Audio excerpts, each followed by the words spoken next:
Hi guys, and welcome again to my podcast. I'm your host Betty, and just for warning, I'm gonna be talking today about kind of a touchy subject. Well, I don't know if it's touchy.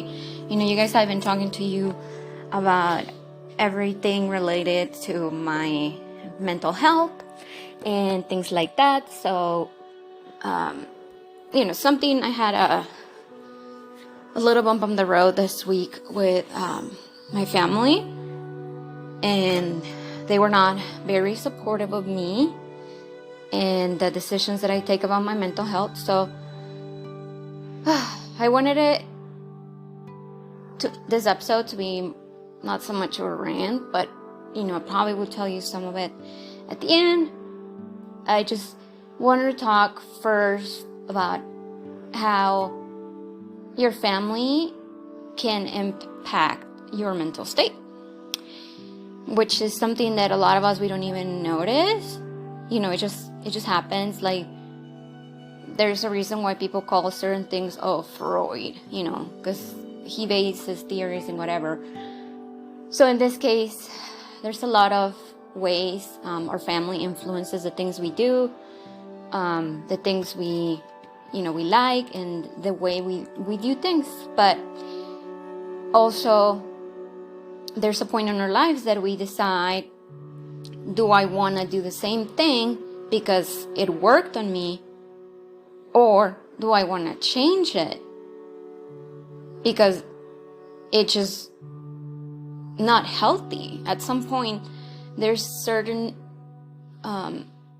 ways we act or certain things we do that just, they're just toxic, and we don't even know, because that's something we're so used to doing since we're younger and since we're kids, and that's something that, your family did, your mom did, or your sister did, or whatever. And it's just like, everyone did it. So what's the difference, right? Well, there is a lot of ways in which family can impact your mental state. So the first one would be emotional support. A supportive family provides a foundation for love and care and understanding, and this can help you navigate challenges, reduce stress, and promote positive mental well-being.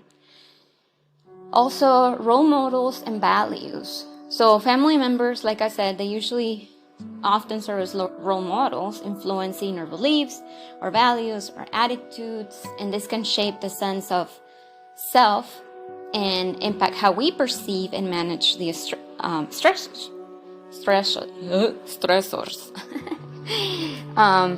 Communication patterns. So the way the family communicates can influence your mental state too. Like, open, honest, and constructive communication can foster a healthy relationship and contribute to positive mental health. The way we do conflict resolution, the skills, how your family handles conflict, can impact your ability to manage stress and emotions. Healthy conflict resolutions can contribute to better mental health well-being. Also, there is something, the family affects us in a way of our sense of belonging. The feeling connected and valued within your family can provide a sense of belonging and purpose, which can possibly influence your mental state. And we also learn about attachment styles. Like, early family experiences can shape your attachment style, influencing how you form and maintain relationships through your life. So this can impact your sense of security and emotional well-being. Also, the family environment plays a significant role in learning how to cope with stress. Healthy coping mechanisms learned from family can contribute to better mental health.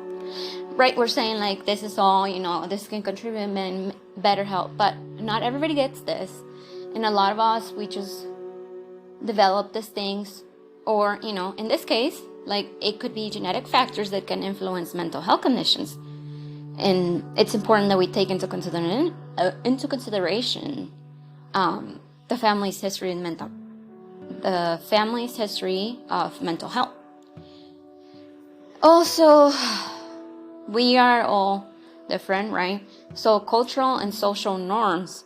So family usually serves as the primary source of our cultural and social norms. This can influence our beliefs about mental health, seeking help, and coping strategies. About all this, I realized that my family did not have the best way to see mental health. More than anything, it's the cultural and social aspect of it. Us as Hispanics, I don't know. I say we because I saw that a lot, right? And within the families and everyone, like, we did usually go to the doctor. Especially, we didn't go to the doctor for mental stuff. Like, for me, it's normal. But if we go back like a couple generations, like, they would be called, let's say, boomers. Like, if they were trying to like go to the doctor, they would be called like crazy. Like, do you need to be put in a hospital? Things like that. Or do you just straight up call a drug addict if you're taking any type of treatment for that? Which, it's not the same thing. But that was the way that people perceived things back in the day. So just that way, if we grew up in the same kind of like environment, then we're just gonna get used to that. Like, we don't go to the doctor. I never went to the dentist. And now, obviously, my siblings, well, my sister, she's the youngest. My siblings have been, I think my last 3 siblings, they actually got to go to the dentist. 2 of my siblings were supposed to get braces. I think only one of them got them. But it's just like, we're influenced by all these things. Like, I didn't know until I moved to the U.S. that you're supposed to go to the doctor regularly. You're supposed to go to the dentist regularly. Just brush your teeth. You're supposed to get checked because your teeth could be rotten. I have one of my cousins. He actually, I don't know, I always saw his mouth and it did not have the best smell. It wasn't bad. It was just like, like you could tell that there's maybe some plague or dart or something, whatever you call it, in his mouth, because you could smell it, and then you could see like brown and yellow and white stuff. It's not like it has food stuck there. It's just like things just stay there, and then they don't move, and they just start rotting your teeth away. And then especially if you don't brush very well and you eat a lot of candy or you eat a lot of sugar or a lot of milk. In this case, like my daughter, like, she had a lot of milk when she was a baby, and she used to fall asleep with her bottle, and I didn't know she wasn't supposed to once she had teeth, and she was supposed to brush before bed after her bottle, but that was the way she was going to sleep. So I didn't know. She ended up having to get 11 crowns. I know, Mother of the Year. But again, people were looking at me like I was feeding her spoonfuls of sugar, and I was not.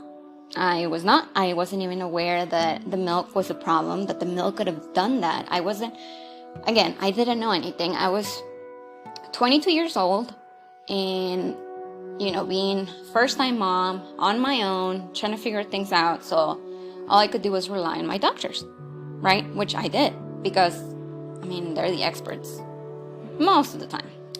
Anyways, so also we can have negative experiences, like trauma, abuse, neglect, that can impact our mental health.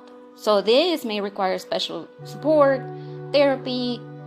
So it's important that while family care has a powerful influence, like, people also have the capacity for personal growth and change. Like, recognizing how family dynamics affect your mental state can be crucial in understanding yourself and seeking support or resources to promote positive mental health or positive mental well-being. In this case, like I said, I wasn't taken to the doctor. Nobody ever, if there was a trauma or anything. We didn't actually have a lot of aspects of trauma in my family. Like, there was no abuse or neglect. I guess there was maybe some, but it was later on in my life. Nothing you can tell like, oh, that's probably why she's like the way she is. It could be. But growing up, I was basically left to be the mother of my siblings, and I was left to be raised on my own, which I did. I think I did a pretty good job. Now I'm raising my daughter, and I'm trying to do it in the best way I can. My family did teach me that you have to do things with love. Like, your family is never gonna reject you, never gonna stop loving you. Like, they're just always gonna be there for you, which is not always the case, right? We know that. But in my case, my family was always there for me. Again, I was just a child, right? Of course they have to be there for me. But at some point, there was some type of things that I just wasn't getting. Like, I didn't have a dad. Well, I did have a dad, but, he wasn't there. And I didn't have a mom. She wasn't there because she had gotten married and moved somewhere else with my stepdad and my sister. And I decided to stay at my grandparents' house because that's the only home that I've ever known. So I stayed there, and I didn't want to move schools. So my grandpa would take care of me when my grandma was traveling to work.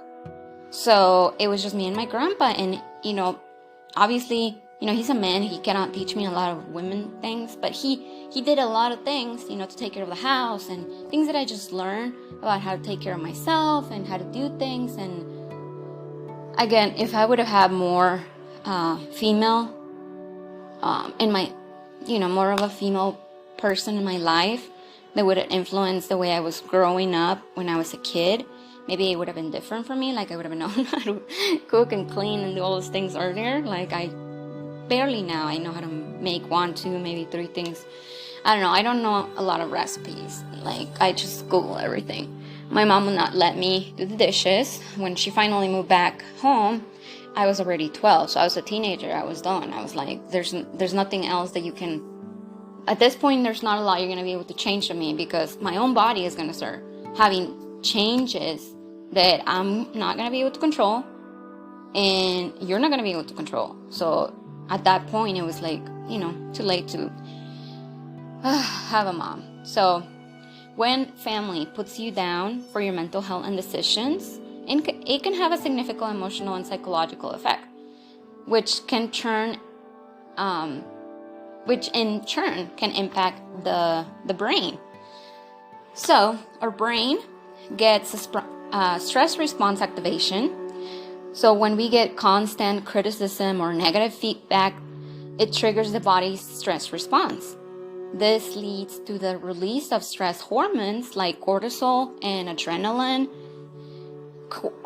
Chronic stress can have detrimental effects on the brain structure and function over time. I know this because at some point, I haven't talked much about my relationships, but I was engaged. And I was having so much stress because I had to take care of my daughter, the wedding, the school, work, the house, everything. Everything was on me. So my levels of cortisol were pretty high. Why? How do I know this? Well, because my toenails, they just started falling out of my toes. I know, kind of gross. But they didn't bleed. It's not like, hey, I just hit my toenail in a corner and then it just flew out and now there's a splatter of blood. No, literally just the nail bed, it just came off on its own. So I didn't have a couple of toenails for a while. It took a while for them to grow back. There was no bleeding or anything, it didn't hurt. But when I did go to the doctor, they told me, this is because you're so stressed. Like, this is your body's response. Like when your hair falls, a lot of the times, again, it's also genetic. But it could be a stress response, like your hair's falling out, or it's just, the way your hormones are, your adrenaline, everything. Also, I do remember I was having some issues with high cortisol, because I was having, I don't know, like weird periods or something. I don't remember very well. That was not too long ago, probably in the last 2-3 years maybe. So I know that because I was so stressed, also like my face, you could tell like it was just full of acne and things everywhere. And it's just, you could just tell everything. Your body just shows everything that stress is doing in you. Even though it's, it goes to your brain and your brain is like, boop, this one's not working. So Also, emotional regulation. So continuous negative feedback, like I say, can disrupt the brain's ability to regulate your emotions, which can lead to a heightened levels of anxiety, depression, and difficulty managing strong emotions. Also, our self-esteem and self-worth. Like prolonged criticism can erode self-esteem and self-worth. This can lead to negative self-perception and diminished sense of confidence and value. Cognitive functioning, like the negative, again, all the negativity, it just affects things as concentration, memory, decision making.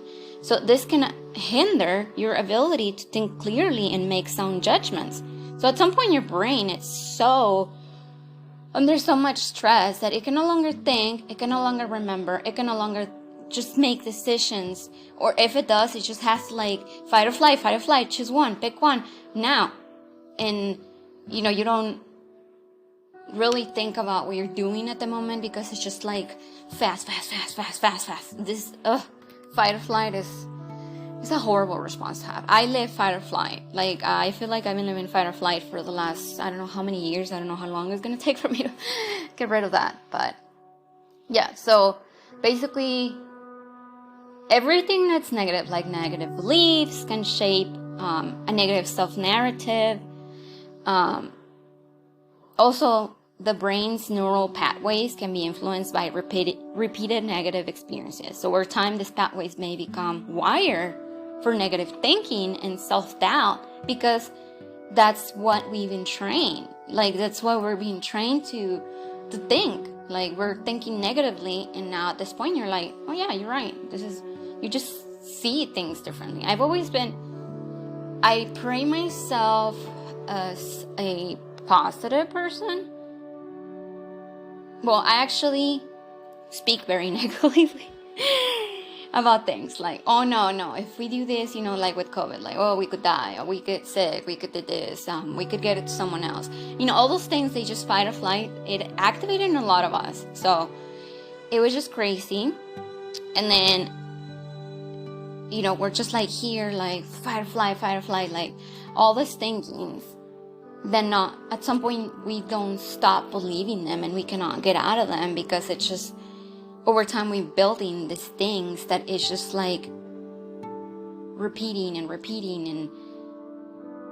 I don't know. That's just, you know, one example of things like we've all probably changed since COVID started because of the way we saw things, the way our brains just like freaked out and rewire. You know, some people didn't, but I feel like a lot of people were affected by that, especially, you know, in the mental health thing. So, which takes us to the social isolation and loneliness. When you feel unsupported and rejected by family, this can lead to social isolation.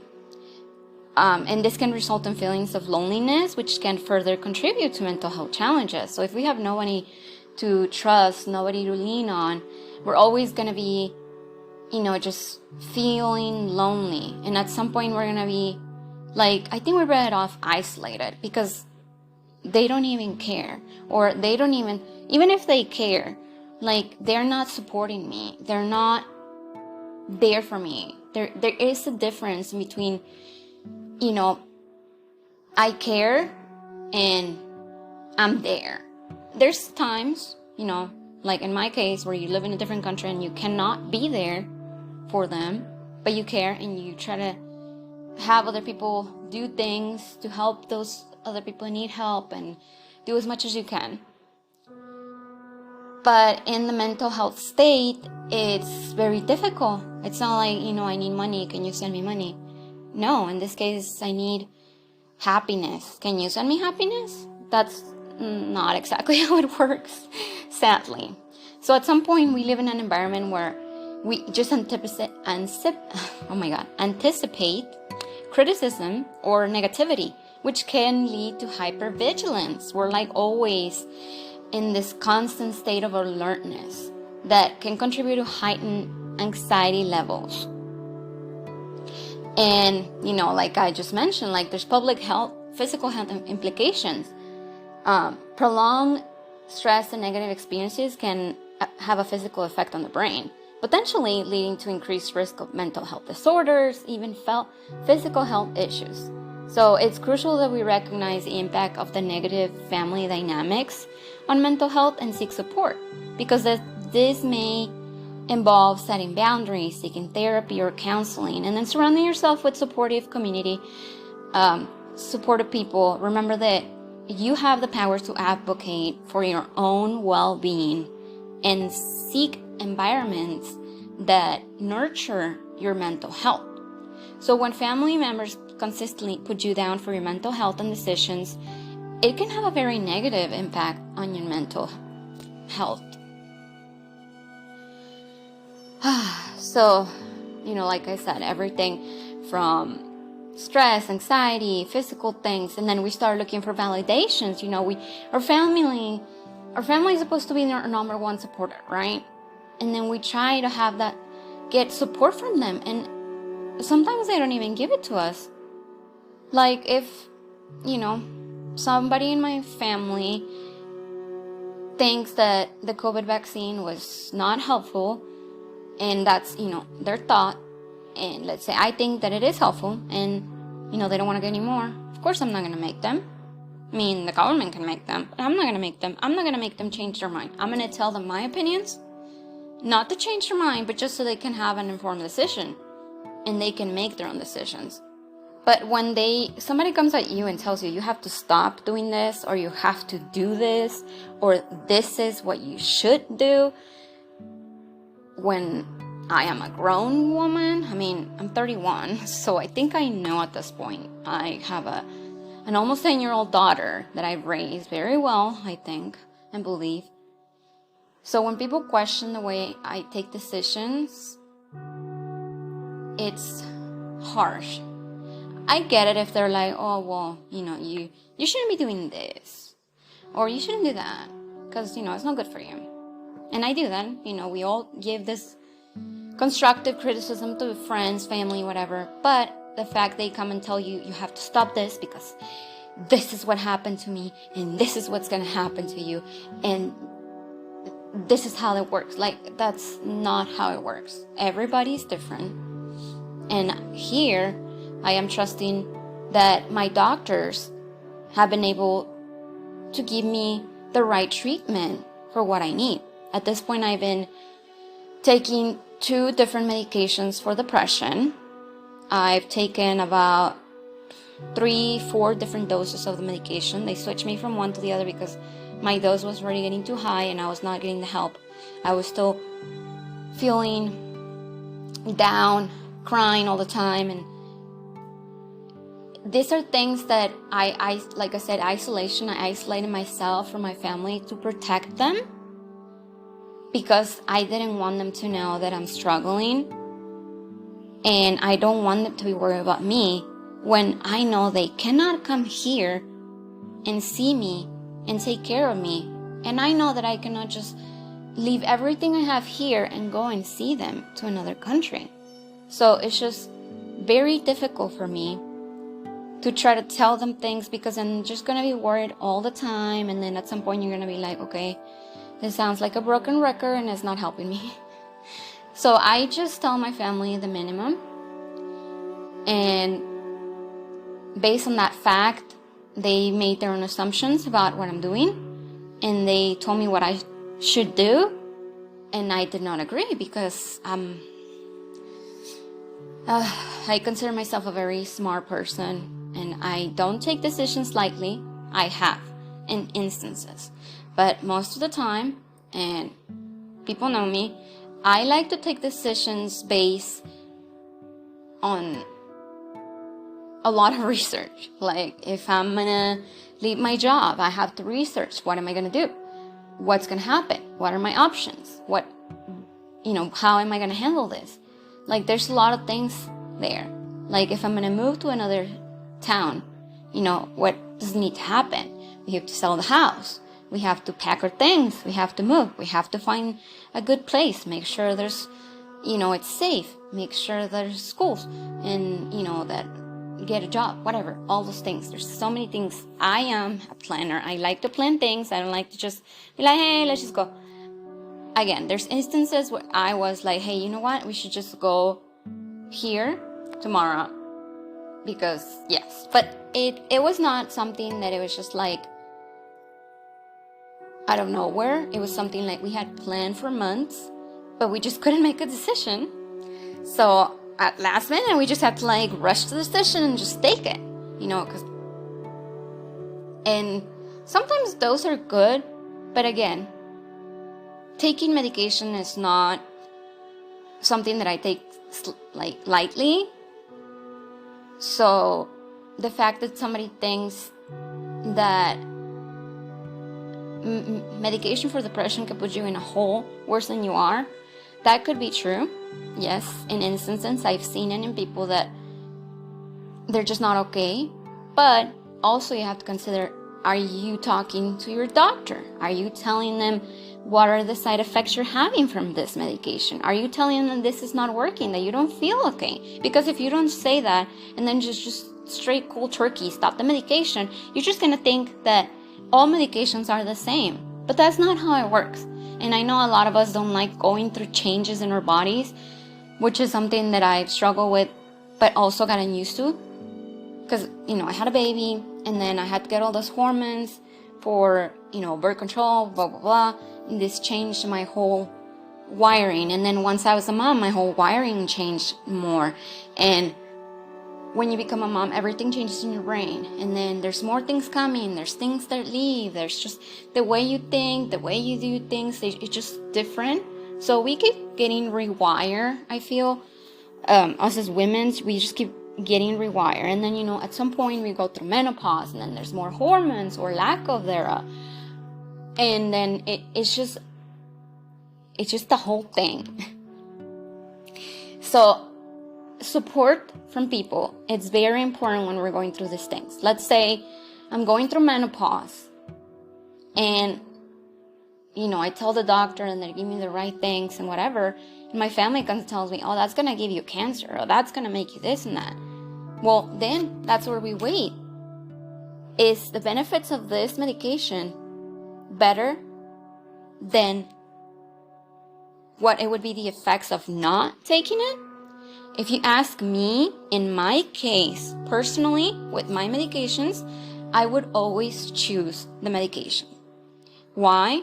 Because before I started taking the medication, well, more like after, once I got better, oh my God, you have no idea. I realized that the person that I was before, I could have been depressed since I was a kid, like since I was a teenager. I just didn't know, because I used to cry about everything. And we, as women or society, like to blame things, like blame women's crying. That's based on a hormonal thing and an emotional thing. But sometimes we don't even know why we're crying. We just cry. And I was having that issue every day when I couldn't get up. It was just not just that I'm crying. It's just that inside of me, I'm feeling this like just sadness and this hole and this emptiness. So when I started taking the medication and I started seeing change, that was just amazing. Even the first medication that I took, even though it was a small dose, it did have small changes in me, but oh my God. So when I switched medications, my doctor told me, how are you feeling? And I said, I'm feeling well. And he said, okay, so you're feeling better. We're going to just up the dose once more. What do you think? And I'm like, I think that's perfect, because I don't feel like I'm there yet. Even now, I don't feel like I'm there yet, but I don't feel like I need to go up anymore in my medications at this point. I think at this point, I need to work more in other types of support, like counseling and all that. But the fact that the medication has helped me to get to where I am, it's just amazing. And it just sucks that you realize that your family has been influencing everything you've been doing, and how bad you react to things or how good you react to things. Like family history. I know that there's some depression history in my family, because Because a few family members, they have told me like, oh, this is what the doctor prescribed me. And I'm like, oh, yeah, my friend takes that, or I take that. Like, yeah, you should take that. It'll help you.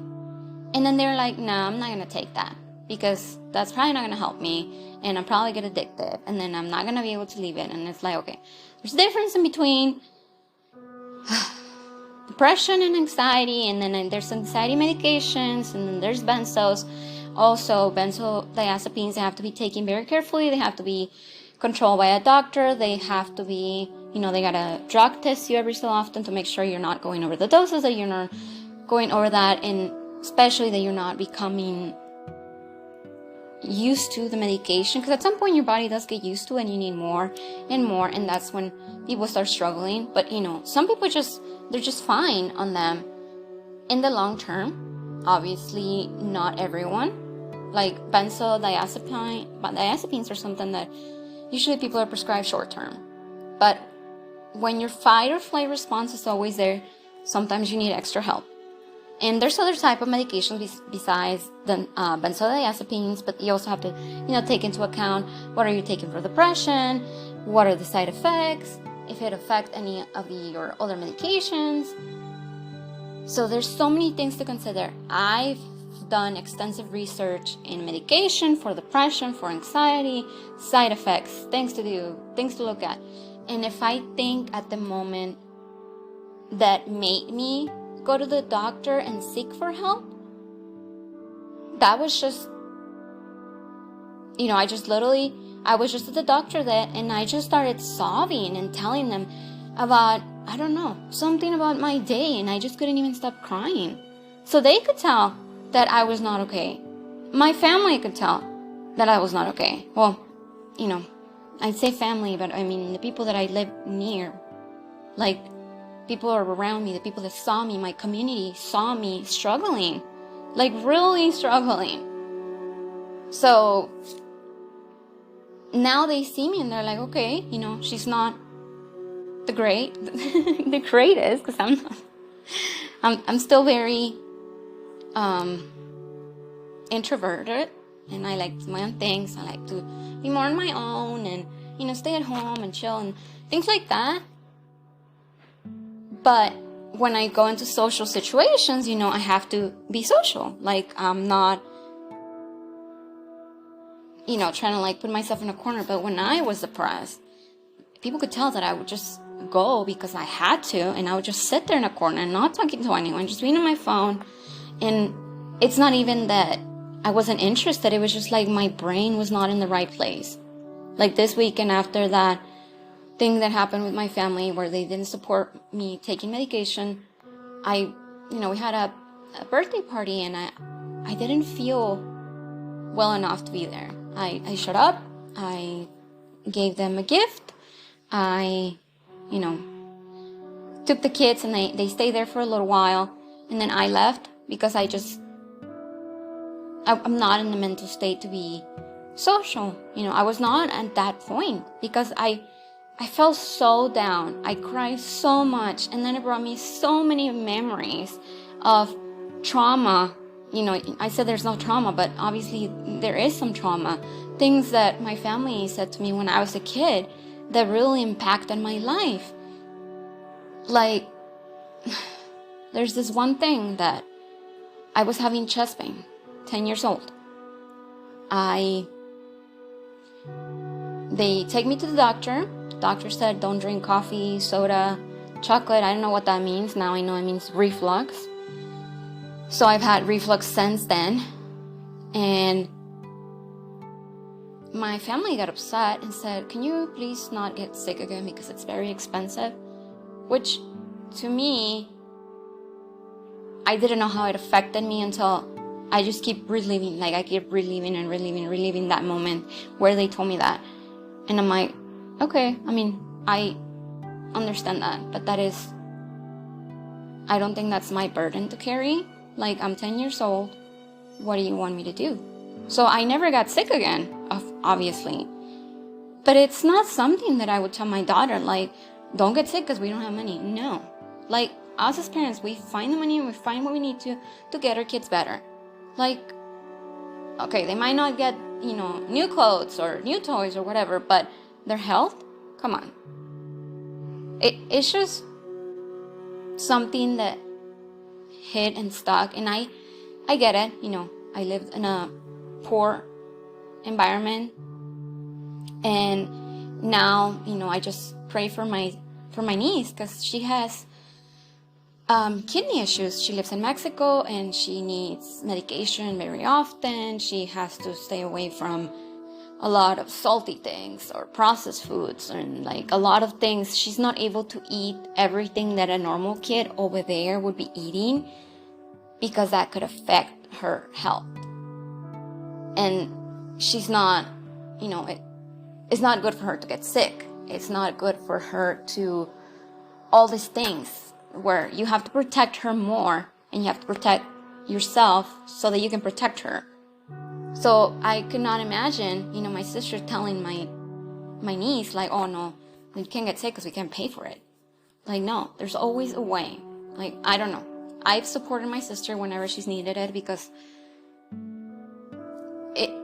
it's a serious thing. I mean, mental health, it's as serious as diabetes. It's as serious as kidney issues. Like, it is. I just don't understand why people have this stigma that is not, when it is. And it's so important. And that's why a lot of us have issues, and we grew up damaged, and now we're trying to like fix it. And then we get to this bump on the road where our families are not supportive enough.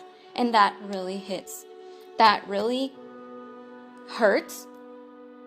And it requires, then now we have to get more help, more counseling, trying to understand, why are they being this way? Why don't they understand my side of the thing? If they trust me, they should trust that I know what I'm doing. Even if they don't know what's going on, they cannot just think that, oh, that's gonna put you in a hole. Okay, you have a right to say that, but you don't know how I felt before. You just don't know. So if you haven't walked in my shoes, please don't judge me. And don't tell me what to do, because I am still going to trust my doctor, and I'm going to trust myself before I trust anyone else. Especially because I've had more experience, and I had more education than the rest of my family. So it's just one of those things. It really hurt me. I know this is a very long This is a very long episode. I'm sorry. I should have put it in 2 episodes, but this has been just like a roller coaster. Since that happened, I've been anxious. I've been feeling on edge. I feel like I can't control my emotions. I mean, I have been able to, but sometimes I feel like I'm here and I'm there, but I'm nowhere. And then I'm trying to do all these things, but then I think, and then I cannot do anything, so I just freeze. I mean, that's something that happens to me, and the usual, but it usually doesn't come with this much anxiety. Like, I just need to, I don't know, run. Just run. Like, literally run. And when you're in that point, it's just hard. So, I'm gonna get to the end of this.